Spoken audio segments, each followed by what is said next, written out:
Hello दोस्तों, आज हम आपके लिए शिव पुराण की कथा लेकर आए हैं। इसमें प्रमुख रूप से भगवान शिव की भक्ति और शिव महिमा का विस्तार से वर्णन किया गया है।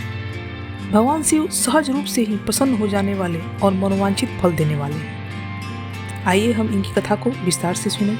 यह रुद्र संहिता कथा सुनने से पहले अगर आप मेरे चैनल पर नए हैं तो मेरे चैनल को सब्सक्राइब कर बेल को प्रेस कर दें, ताकि इसका अगला भाग या फिर इस तरह का कोई नया वीडियो आने पर आपको नोटिफिकेशन मिल जाए। वीडियो अच्छा लगे तो लाइक कर दोस्तों के पास शेयर करें, ताकि ज़्यादा से ज़्यादा लोग इस पुराण का आनंद प्राप्त करें। और हमें कमेंट में ओम नमः शिवाय जरूर लिखें। रुद्र संहिता का पिछला एपिसोड आप मेरे चैनल के प्लेलिस्ट में जाकर सुन सकते हैं। चलिए कथा शुरू करते हैं। श्री शिव पुराण श्री रुद्र संहिता द्वितीय खंड 38वां अध्याय। दधीचि विवाह ध्रुव। सूत जी कहते हैं, हे महर्षियों, ब्रह्मा जी के द्वारा कही गई कथा को सुनकर नारद जी आश्चर्यचकित हो गए तथा उन्होंने ब्रह्मा जी से पूछा कि भगवान विष्णु शिव जी को छोड़कर अन्य देवताओं के साथ दक्ष के यज्ञ में क्यों चले गए? क्या वे अद्भुत पराक्रम वाले भगवान शिव को नहीं जानते थे? क्यों श्री हरि ने रुद्र गणों के साथ युद्ध किया? कृपया कर मेरे अंदर उठने वाले इन प्रश्नों के उत्तर देकर मेरी शंकाओं का समाधान कीजिए। ब्रह्मा जी ने नारद जी के प्रश्नों के उत्तर देते हुए कहा, हे मुनि श्रेष्ठ नारद, पूर्व काल में राजा ध्रुव की सहायता करने वाले श्री हरि को दधीचि मुनि ने शाप दे दिया था, इसलिए वे भूल गए और दक्ष के यज्ञ में चले गए। प्राचीन काल में दधीचि मुनि महातेजस्वी राजा ध्रुव के मित्र थे, परंतु बाद में उन दोनों के बीच बहुत विवाद खड़ा हो गया। विवाद का कारण मुनि दधीचि का 4 वर्णों ब्राह्मण, क्षत्रिय, वैश्य और शूद्र में ब्राह्मणों को श्रेष्ठ बताना था, परंतु राजा ध्रुव, जो कि धन वैभव के अभिमान में डूबे हुए थे, इस बात से पूर्णतः असहमत थे। ध्रुव सभी वर्गों में राजा को ही श्रेष्ठ मानते थे। राजा को सर्वश्रेष्ठ और सर्ववेदमय माना जाता है, यह श्रुति भी कहती है, इसलिए ब्राह्मण से ज्यादा राजा श्रेष्ठ है। हे दधीचि, आप मेरे लिए आदरणीय हैं। राजा ध्रुव के कथन को सुनकर दधीचि को क्रोध आ गया। उन्होंने इसे अपना अपमान समझा और शिव के सिर पर मुक्के का प्रहार कर दिया। दधीचि की इस व्यवहार से मद में चूर शिव को और अधिक क्रोध आ गया। उन्होंने वज्र से दधीचि पर प्रहार कर दिया। वज्र से घायल हुए दधीचि मुनि ने पृथ्वी पर गिरते हुए योगी शुक्राचार्य का स्मरण किया। शुक्राचार्य ने तुरंत आकर दधीचि मुनि के शरीर को पूर्ववत कर दिया। शुक्राचार्य ने दधीचि से कहा कि मैं तुम्हें महामृत्युंजय का मंत्र प्रदान करता हूँ। त्र्यंबकम यजामहे, अर्थात इन तीनों लोकों के पिता भगवान शिव, जो सूर्य, सोम और अग्नि तीनों मंडलों के पिता हैं, सत्व, रज और तम आदि तीनों गुणों के महेश्वर हैं, जो आत्म तत्व, विद्या तत्व और शिव तत्व, पृथ्वी, जल व तेज सभी के स्रोत हैं, जो ब्रह्मा, विष्णु और शिव तीनों आधारभूत देवताओं के भी ईश्वर महादेव हैं, उनकी आराधना करते हैं। सुगंधम पुष्टिवर्धनम, अर्थात जिस प्रकार फूलों में खुशबू होती है, उसी प्रकार भगवान शिव भूतों में, गुणों में, सभी कार्यों में, इंद्रियों में, अन्य देवताओं में और अपने प्रिय गणों में सारभूत आत्मा के रूप में समाये हैं। उनकी सुगंध से ही सबकी ख्याति एवं प्रसिद्धि है।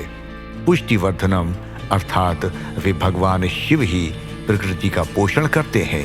वे ही ब्रह्मा, विष्णु, मुनियों एवं सभी देवताओं का पोषण करते हैं। और जिस प्रकार खरबूजा पक जाने पर लता से टूटकर अलग हो जाता है, उसी प्रकार मैं भी मृत्यु रूपी बंधन से मुक्त होकर मोक्ष को प्राप्त करूं। हे रुद्रदेव, आपका स्वरूप अमृत के समान है। जो पुण्य कर्म, तपस्या, स्वाध्याय, योग और ध्यान से उनकी आराधना करता है, उसे नया जीवन प्राप्त होता है। भगवान शिव अपने भक्त को मृत्यु के बंधनों से मुक्त कर देते हैं और उसे मोक्ष प्रदान करते हैं। जैसे उर्वारुक अर्थात ककड़ी को उसकी बेल अपने बंधन में बांधे रखती है और पक जाने पर स्वयं ही उसे बंधन मुक्त कर देती है।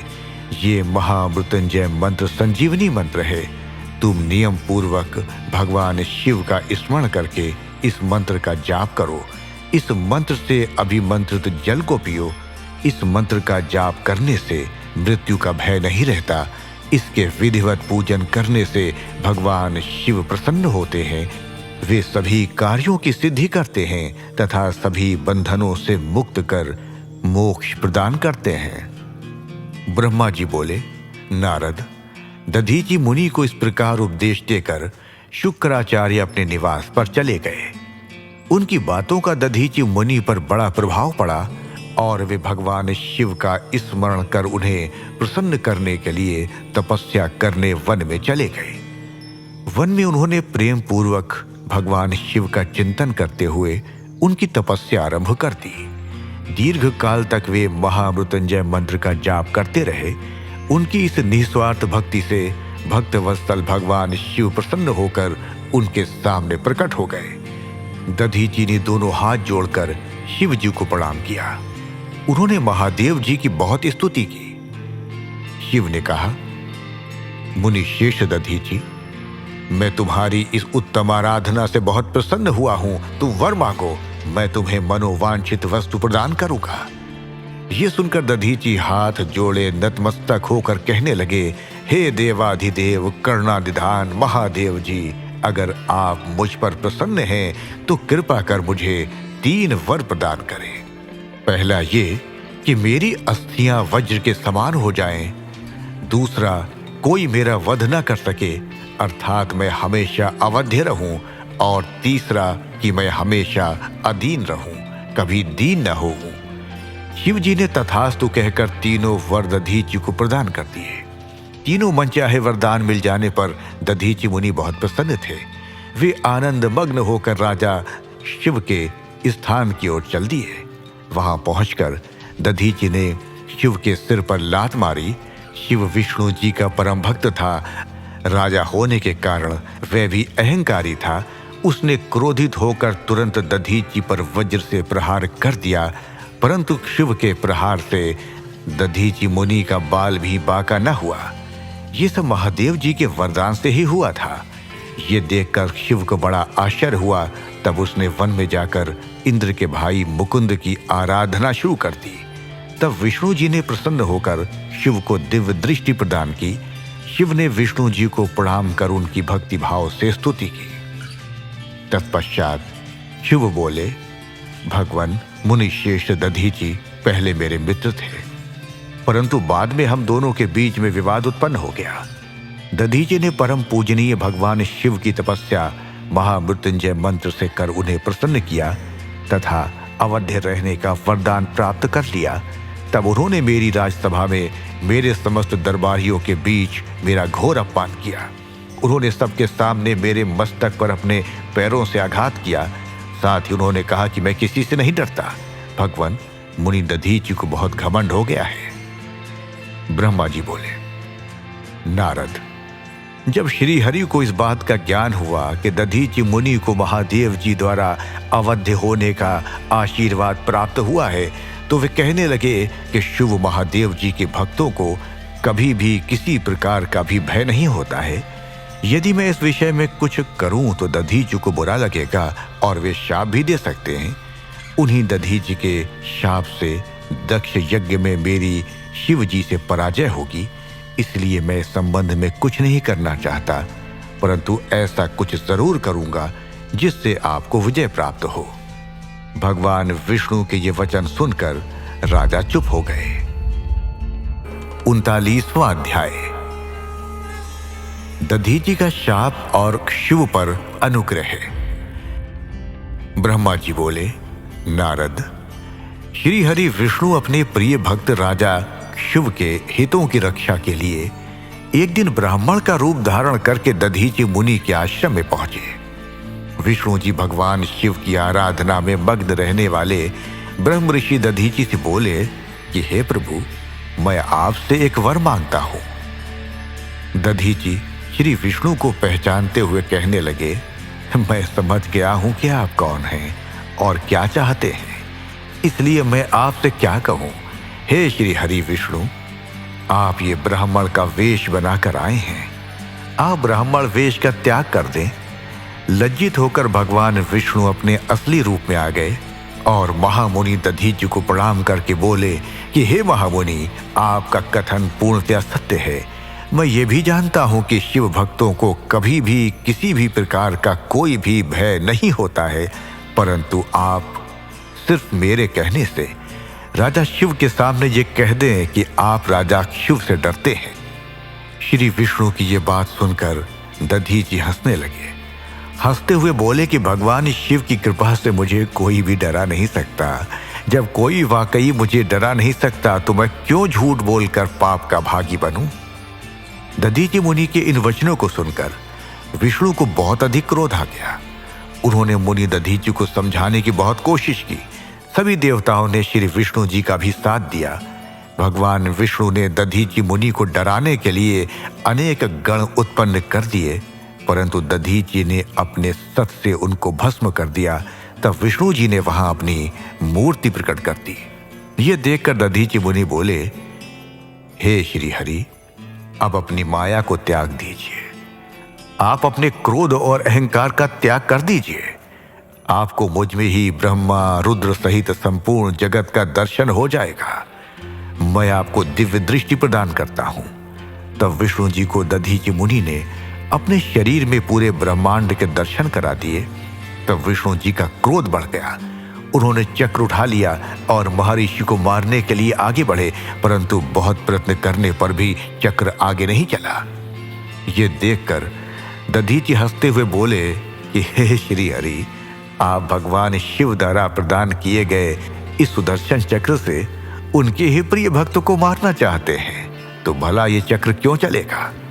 शिव जी द्वारा दिए गए अस्त्र से आप उनके भक्तों का विनाश किसी भी तरह नहीं कर सकते, परंतु फिर भी यदि आप मुझे मारना चाहते हैं तो ब्रह्मास्त्र आदि का प्रयोग कीजिए। लेकिन दधीचि को साधारण मनुष्य समझकर विष्णु जी ने उन पर अनेक अस्त्र चलाए। तब दधीचि मुनि ने धरती से मुट्ठी पर कुशा उठा ली और कुछ मंत्रों के उच्चारण के उपरांत उसे देवताओं की ओर उछाल दिया। वे कुशाएं कालाग्नि के रूप में परिवर्तित हो गई, जिनसे देवताओं द्वारा छोड़े गए सभी अस्त्र शस्त्र जलकर भस्म हो गए। ये देखकर वहां पर उपस्थित अन्य देवता वहां से भाग खड़े हुए, परंतु श्री हरि दधीचि से युद्ध करते रहे। उन दोनों के बीच भीषण युद्ध हुआ। तब मैं यानी ब्रह्मा राजा शिव को साथ लेकर उस स्थान पर आया जहां उन दोनों के बीच युद्ध चल रहा था। मैंने भगवान विष्णु से कहा कि आपका ये प्रयास निरर्थक है, क्योंकि आप भगवान शिव के परम भक्त दधीचि को हरा नहीं सकते हैं। ये सुनकर विष्णु जी शांत हो गए। उन्होंने दधीचि मुनि को प्रणाम किया। तब राजा शिव भी दोनों हाथ जोड़कर मुनि दधीचि को प्रणाम करके उनकी स्तुति करने लगे, उनसे माफी मांगने लगे और कहने लगे कि प्रभु, आप मुझ पर कृपा दृष्टि रखिए। ब्रह्मा जी बोले, नारद, इस प्रकार राजा शिव द्वारा की गई स्तुति से दधीचि को बहुत संतोष मिला और उन्होंने राजा शिव को क्षमा कर दिया। परंतु विष्णु जी सहित अन्य देवताओं पर उनका क्रोध कम नहीं हुआ। तब क्रोधित मुनि दधीचि ने इंद्र सहित सभी देवताओं और विष्णु जी को भी भगवान रुद्र की क्रोधाग्नि में नष्ट होने का शाप दे दिया। इसके बाद राजा शिव ने दधीचि को पुनः नमस्कार कर उनकी आराधना की और फिर वे अपने राज्य की ओर चल दिए। राजा शिव के वहां से चले जाने के पश्चात इंद्र सहित सभी देवगणों ने भी अपने अपने धाम की ओर प्रस्थान किया। तदुपरांत श्री हरि विष्णु भी बैकुंठ धाम को चले गए। तब वह पुण्य स्थान थानेश्वर नामक तीर्थ के रूप में विख्यात हुआ। इस तीर्थ के दर्शन से भगवान शिव का स्नेह और कृपा प्राप्त होती है। हे नारद, इस प्रकार मैंने तुम्हें ये पूरी अमृत कथा का वर्णन सुनाया। जो मनुष्य शिव और दधीचि के विवाद से संबंधित इस प्रसंग को प्रतिदिन सुनता है, वह अपमृत्यु को जीत लेता है तथा मरने के बाद सीधा स्वर्ग को जाता है। इसका पाठ करने से युद्ध में मृत्यु का भय दूर हो जाता है तथा निश्चित रूप से विजय श्री की प्राप्ति होती है। 40वां अध्याय। ब्रह्मा जी का कैलाश पर शिव जी से मिलना। नारद जी ने कहा, हे महाभाग्य, हे विधाता, हे महाप्राण, आप शिव तत्व का ज्ञान रखते हैं। आपने मुझ पर बड़ी कृपा की जो इस अमृतमयी कथा का श्रवण मुझे कराया। मैं आपका बहुत बहुत धन्यवाद करता हूँ।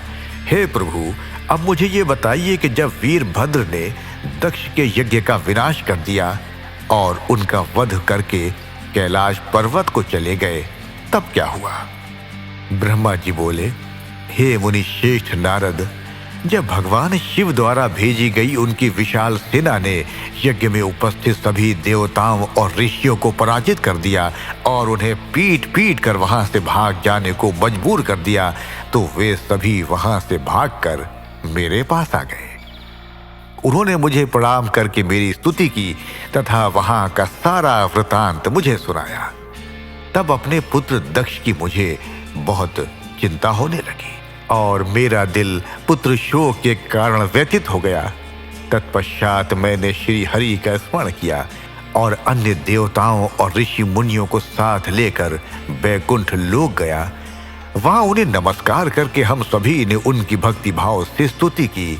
तब मैंने श्री हरि से विनम्रता से प्रार्थना की कि भगवान, आप कुछ ऐसा करें जिससे हम सभी का दुख कम हो जाए। देवेश्वर, आप कुछ ऐसा करें जिससे वो यज्ञ पूरा हो जाए तथा उसके यजमान दक्ष पुनः जीवित हो जाए। अन्य सभी देवता और ऋषि मुनि भी पूर्व की भांति सुखी हो जाए। मेरे इस प्रकार निवेदन करने पर लक्ष्मीपति विष्णु जी, जो अपने मन में शिव जी का चिंतन कर रहे थे, प्रजापति ब्रह्मा और देवताओं को संबोधित करते हुए इस प्रकार बोले, कोई भी अपराध किसी भी स्थिति में किसी के लिए भी मंगलकारी नहीं हो सकता। हे विधाता, सभी देवता परमपिता परमेश्वर भगवान शिव के अपराधी हैं, क्योंकि उन्होंने यज्ञ में शिव जी का भाग नहीं दिया, साथ ही वहां उनका अनादर भी किया। उनकी प्रिय पत्नी सती ने भी उनके अपमान के कारण ही अपनी देह का त्याग कर दिया। उनका वियोग होने के कारण भगवान अत्यंत रुष्ट हो गए हैं। तुम सभी को शीघ्र ही उनके पास जाकर उनसे क्षमा मांगनी चाहिए। भगवान शिव के पैर पकड़कर उनकी स्तुति करके उन्हें प्रसन्न करो, क्योंकि उनके कुपित होने से संपूर्ण जगत का विनाश हो सकता है। दक्ष ने शिव जी के लिए अपशब्द कहकर उनके हृदय को विदीर्ण कर दिया है, इसलिए उनसे अपने अपराध के लिए क्षमा मांगो। उन्हें शांत करने का यही सर्वोत्तम उपाय है। वे भक्त वत्सल हैं। यदि आप लोग चाहें तो मैं भी आपके साथ चलकर उनसे क्षमा याचना करूंगा। ऐसा कहकर भगवान श्री हरि, मैं और अन्य देवता एवं ऋषि मुनि आदि कैलाश पर्वत की ओर चल दिए। ये पर्वत बहुत ही ऊंचा और विशाल है। उसके पास में ही शिवजी के मित्र कुबेर का निवास स्थल अलकापुरी है। अलकापुरी महादिव्य एवं रमणीय है।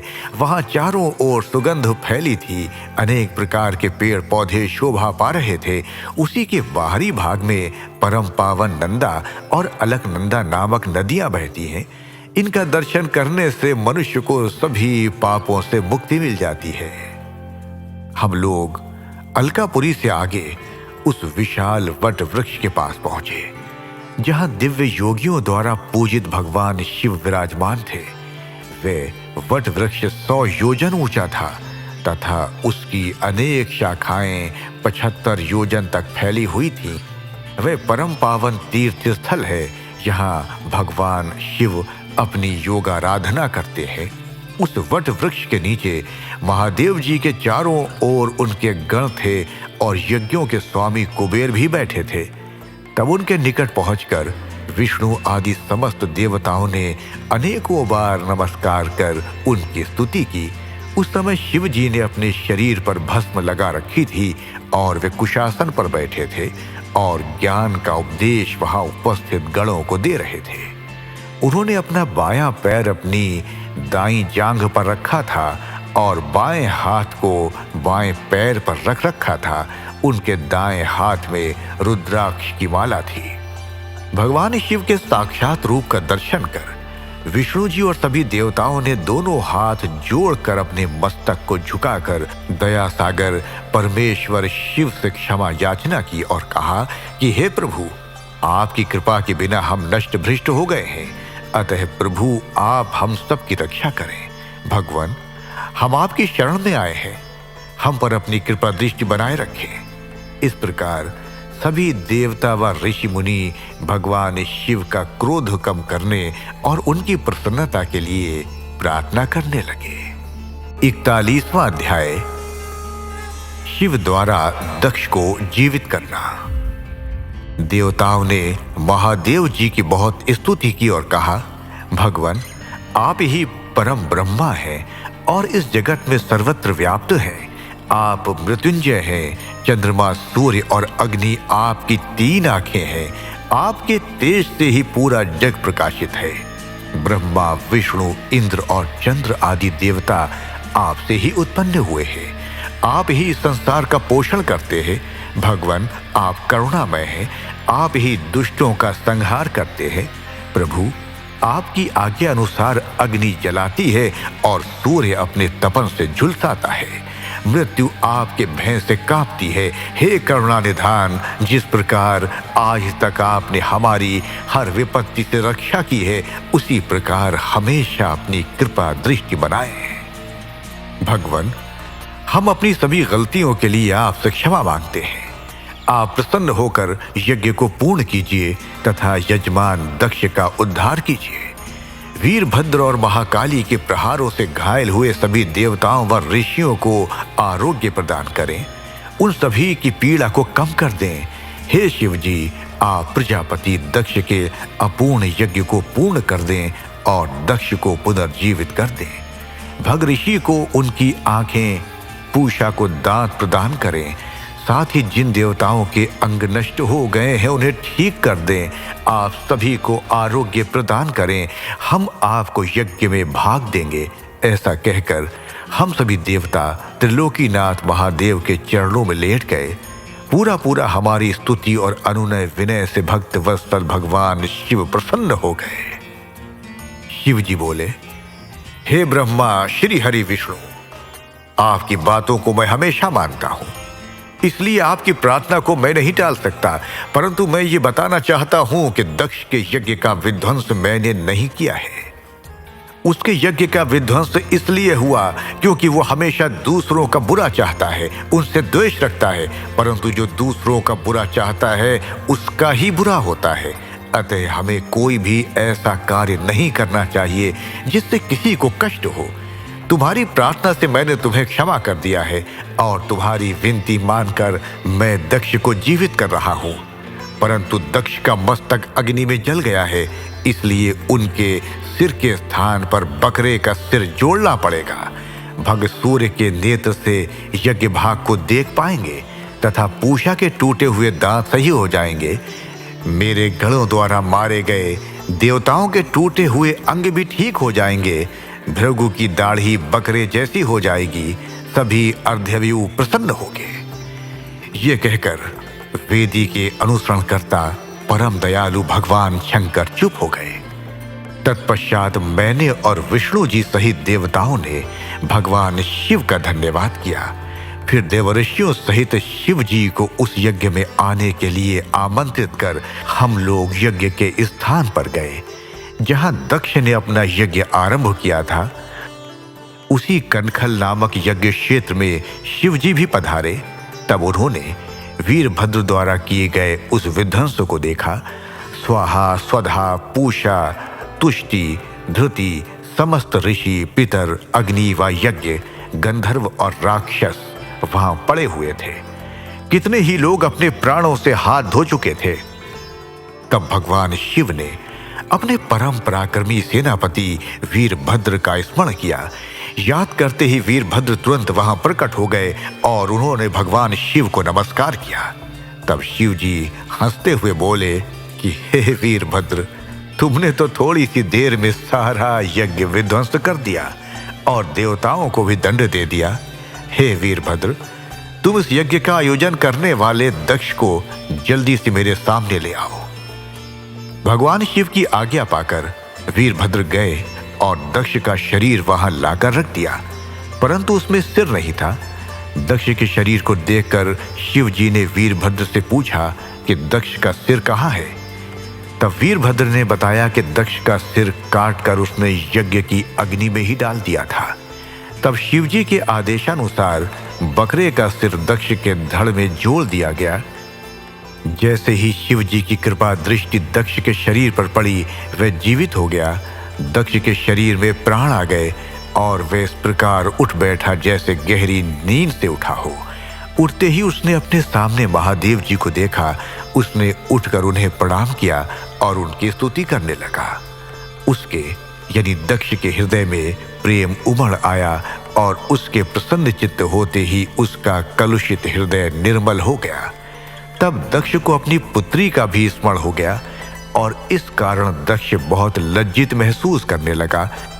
तत्पश्चात अपने को संभालते हुए दक्ष ने करुणानिधान भगवान शिव से कहा, हे कल्याण में महादेव जी, आप ही इस जगत के आदि और अंत हैं। आपने ही सृष्टि की रचना का विचार किया है। आपके द्वारा ही हर जीव की उत्पत्ति हुई है। मैंने आपके लिए अपशब्द कहे और आपको यज्ञ में भाग भी नहीं दिया। मेरे बुरे वचनों से आपको बहुत चोट पहुंची है, फिर भी आप मुझ पर कृपा कर यहाँ मेरा उद्धार करने आ गए। भगवान, आप ऐश्वर्य से संपन्न हैं। आप ही परमपिता परमेश्वर हैं। प्रभु, आप मुझ पर एवं यहाँ उपस्थित सभी जनों पर प्रसन्न होइए और हमारी पूजा अर्चना को स्वीकार कीजिए। ब्रह्मा जी बोले, नारद, इस प्रकार भगवान शिव की स्तुति करने के बाद दक्ष चुप हो गए। तब श्री हरि विष्णु जी ने भगवान शिव की बहुत स्तुति की। तत्पश्चात मैंने भी महादेव जी की बहुत स्तुति की। भगवान, आपने मेरे पुत्र दक्ष पर अपनी कृपा दृष्टि की और उसका उद्धार किया। देवेश्वर, अब आप प्रसन्न होकर सभी शापों से हमें मुक्ति प्रदान करें। महामुनि इस प्रकार महादेव जी की स्तुति करके दोनों हाथ जोड़कर और सिर झुकाकर खड़ा हो गया। हम सभी देवगणों की स्तुति सुनकर भगवान शिव प्रसन्न हो गए और उनका मुख खिल उठा। तब वहां उपस्थित इंद्र सहित अनेक सिद्धों, ऋषियों और प्रजापतियों ने भी भक्त वत्सल करुणानिधान भगवान शिव की अनेकों बार स्तुति की। यज्ञशाला में उपस्थित अनेक उपदेवों, नागों और ब्राह्मणों ने भगवान शिव को प्रणाम किया और उनका प्रसन्न मन से स्तवन किया। इस प्रकार सभी देवों के मुख से अपना स्तवन सुनकर भगवान शिव को बहुत संतोष प्राप्त हुआ। श्री शिव पुराण श्री रुद्र संहिता तृतीय खंड पहला अध्याय हिमालय विवाह। नारद जी ने पूछा, हे पितामह, अपने पिता दक्ष के यज्ञ में अपने शरीर का त्याग करने के बाद जगदम्बा सती देवी कैसे हिमालय की पुत्री के रूप में जन्मी, उन्होंने किस प्रकार महादेव जी को पुनः पति रूप में प्राप्त किया। हे प्रभु, मुझ पर कृपा कर मेरे इन प्रश्नों के उत्तर देकर मेरी जिज्ञासा शांत कीजिए। ब्रह्मा जी उत्तर देते हुए बोले, हे मुनि श्रेष्ठ नारद, उत्तर दिशा की ओर हिमवान नामक विशाल पर्वत है। ये पर्वत तेजस्वी और समृद्ध है तथा दो रूपों में प्रसिद्ध है। पहला स्थावर और दूसरा जंगम। उस पर्वत पर रत्नों की खान है।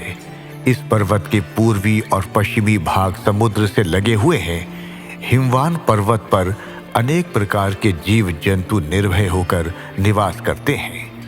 हिम के विशाल भंडार पर्वत की शोभा बढ़ाते हैं। अनेक देवता, ऋषि मुनि और सिद्ध पुरुष उस पर्वत पर निवास करते हैं। हिमवान पर्वत पवित्र और पावन है। अनेक ज्ञानियों और साधु संतों की तपस्या इस स्थान पर सफल हुई है। भगवान शिव को यह पर्वत अत्यंत प्रिय है, क्योंकि इस पर प्रकृति का हर रंग देखने को मिलता है। एक बार की बात है, गिरिवर हिमवान ने अपने कुल की परंपरा को आगे बढ़ाने तथा धर्म की वृद्धि कर अपने पितरों को संतुष्ट करने के लिए विवाह करने के विषय में सोचा। जब हिमवान ने विवाह करने का पूरा मन बना लिया, तब वे देवताओं के पास गए और उन देवताओं से बड़े संकोच के साथ अपने विवाह करने की इच्छा बताई। तब देवता प्रसन्न होकर अपने पितरों के पास गए और प्रणाम कर एक ओर खड़े हो गए। तब पितरों ने देवताओं के आने का कारण पूछा।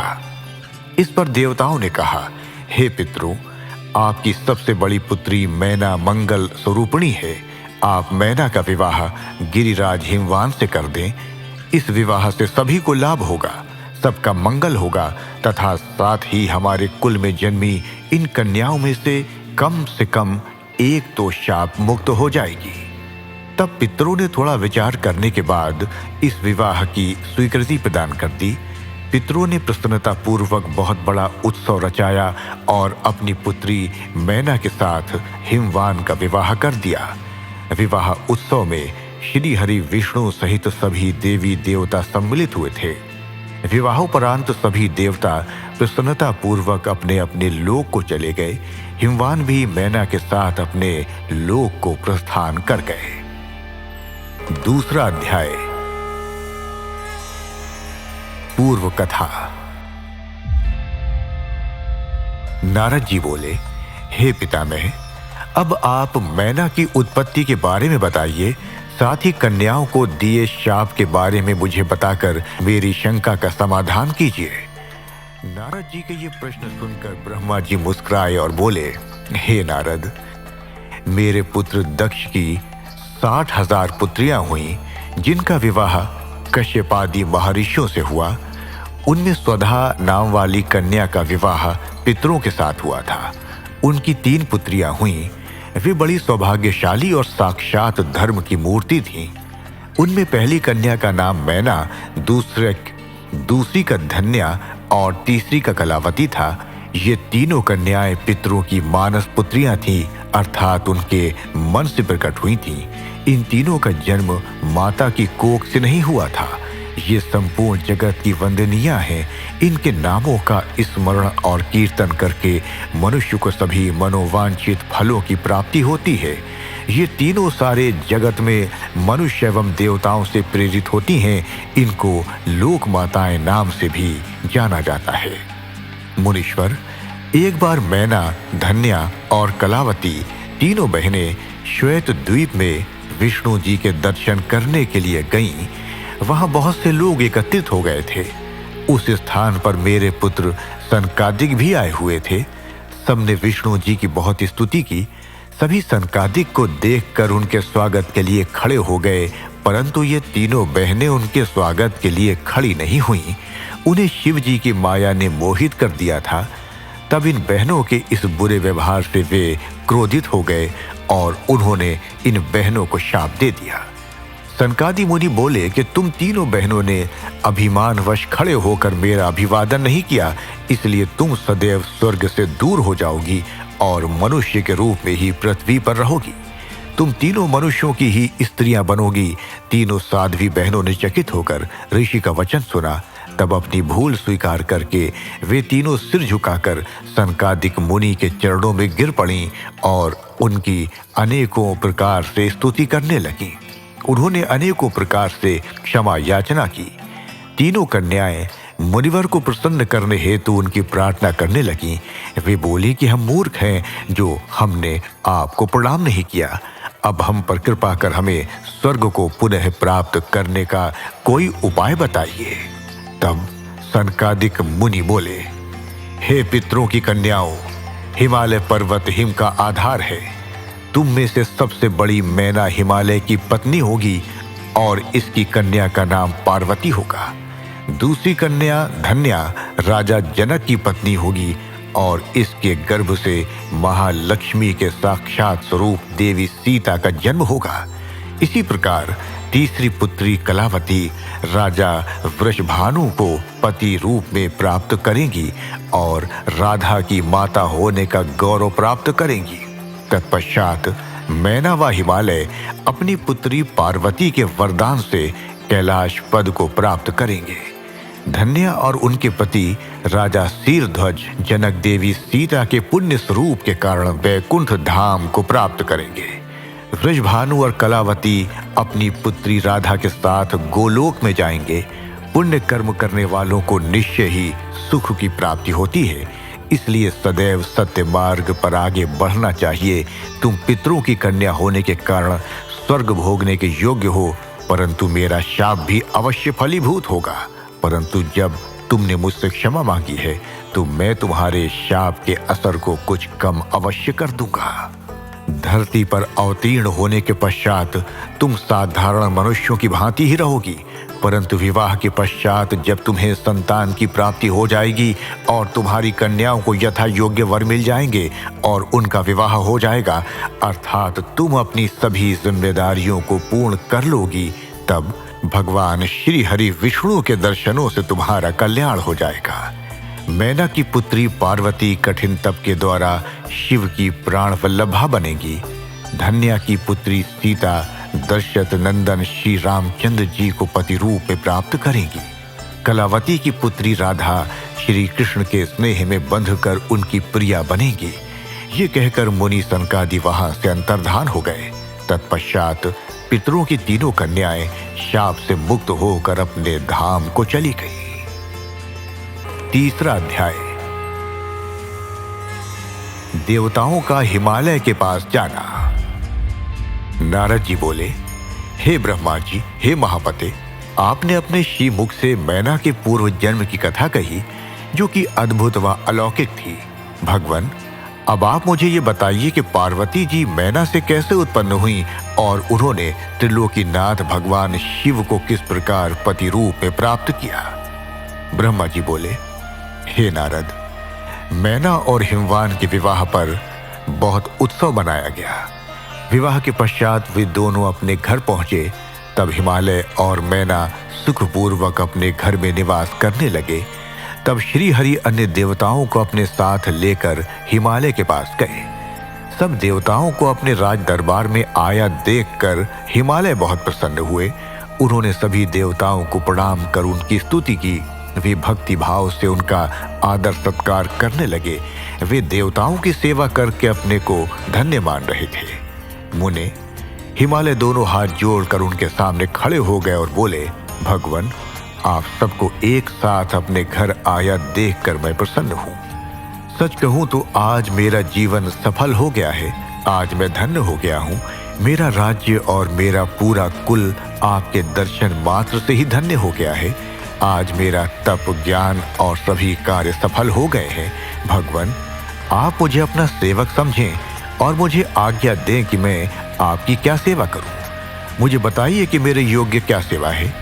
गिरिराज हिमालय के ये वचन सुनकर देवता गण प्रसन्नता पूर्वक बोले, हे हिमालय, हे गिरिराज, देवी जगदम्बा उमा ही प्रजापति दक्ष के यहाँ उनकी कन्या सती के रूप में प्रकट हुई। घोर तपस्या करने के बाद उन्होंने शिव जी को पति रूप में प्राप्त किया, परंतु अपने पिता दक्ष के यज्ञ में वे अपने पति का अपमान न सह सकीं और उन्होंने योगाग्नि में अपना शरीर भस्म कर दिया। यह सारी कथा तो आप भी जानते ही हैं। अब देवी जगदम्बा पुनः धरती पर अवतरित होकर शिव जी की अर्धांगिनी बनना चाहती हैं। हे हिमालय, हम सभी ये चाहते हैं कि देवी सती पुनः आपके घर में अवतरित हो। श्री विष्णु जी की ये बात सुनकर हिमालय बहुत प्रसन्न हुए और आदर पूर्वक बोले, भगवान, ये मेरे लिए बड़े सौभाग्य की बात है कि देवी मेरे घर आंगन को पवित्र करने के लिए मेरी पुत्री के रूप में प्रकट होंगी। तब हिमालय अपनी पत्नी के साथ और देवताओं को लेकर देवी जगदम्बा की शरण में गए। उन्होंने देवी का स्मरण किया और श्रद्धा पूर्वक उनकी स्तुति करने लगे। देवता बोले, हे जगदम्बे, हे उमे, हे शिवलोक में निवास करने वाली देवी, हे दुर्गे, हे महेश्वरी, हम सब आपको भक्ति पूर्वक नमस्कार करते हैं।